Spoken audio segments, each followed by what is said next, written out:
जय श्री कृष्णा फ्रेंड्स, राधे राधे। कानों की सेवा यूट्यूब चैनल में आप सभी लोगों का हार्दिक स्वागत है। आज की इस वीडियो में हम आपके साथ कार्तिक महात्म्य का 19वां अध्याय शेयर करने वाले। तो चलिए फ्रेंड्स स्टार्ट करते हैं। सुना प्रश्न ऋषियों का और बोले सूत जी ज्ञानी। 19वां अध्याय में सुनो श्री हरि की सच्ची वाणी। तीर्थ व्रत और दान आदि करने से समस्त पाप नष्ट हो जाते हैं, मगर प्रेत योनि में रहने वाले को इसका अधिकार नहीं है। तुम्हारे दुख को देखकर मैं अत्यंत ही दुखी और तुम्हारा दुख दूर किए बिना मुझे संतोष नहीं होगा। तुम्हारे पाप बड़े भारी हैं, क्योंकि ये तीनों योनियां बहुत बड़े पाप करने वालों को ही प्राप्त होती है। प्रेत योनि तो थोड़े पुण्यों से नष्ट भी नहीं हो सकती, लेकिन मैं तुम्हें इस योनि से अवश्य छुड़वाऊंगा। इसलिए मैंने जो कार्तिक का व्रत किया है, इसका आधा पुण्य मैं तुम्हें देता हूँ, क्योंकि यज्ञ दान तीर्थ सबके निश्चय ही कार्तिक व्रत के पुण्य के समान है। देवऋषि नारद बोले कि हे राजन, इतना कहकर धर्मदत्त ने उसको ओम नमो भगवते वासुदेवाय यह द्वादशाश्रम मंत्र सुनाया और तुलसी का जल उसके ऊपर छिड़का। बस फिर क्या हुआ, क्षण भर में वह प्रेत योनि से छूट प्रज्वलित शिखा के समान दिव्य रूप धारण कर लक्ष्मी के समान सुंदर हो गई। तब तो वह धर्मदत्त को दंडवत करके प्रसन्नता से बोली कि हे ब्राह्मण, आपके आशीर्वाद से मैं इस घोर नरक से छूट गई हूँ। मुझे पाप सागर में डूबती हुई के लिए आप नौका के समान है। नारद जी ने कहा कि हे राजन, अभी कलह इसी प्रकार कह ही रही थी कि वहाँ विष्णुगण एक दैत्यमान लेकर आए।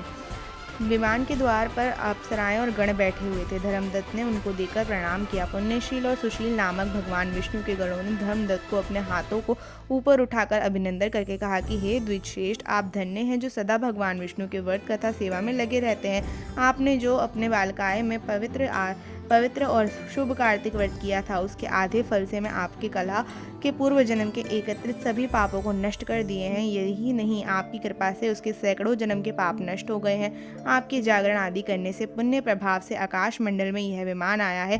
हे ब्राह्मण, अब आप उसे भांति भांति के भोगों से युक्त तो वैकुंठ में ले जा रहे हैं।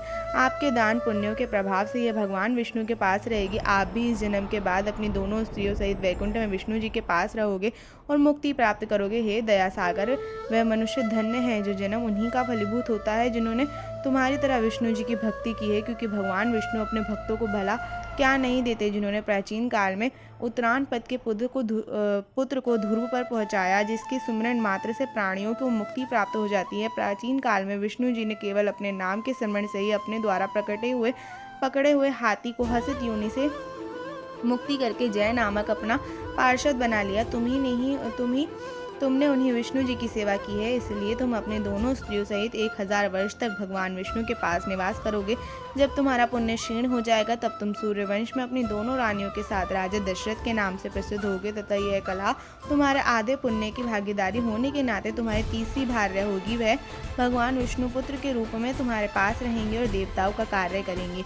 विष्णु जी को प्रसन्न करने वाले तुम्हारे कार्तिक व्रत से अधिक महत्वपूर्ण यहाँ दान तीर्थ आदि और कोई भी नहीं है। हे दया सागर, तुम धन्य हो, क्योंकि तुमने जगत गुरु भगवान विष्णु को प्रसन्न करने के लिए कार्तिक मास का व्रत किया, जिसके आधे पुण्य के फल की भागीदारी कला है। इस समय हम इसे अपने साथ विष्णु लोक में ले जा रहे हैं। फ्रेंड्स, ये अध्याय समाप्त हो चुका है।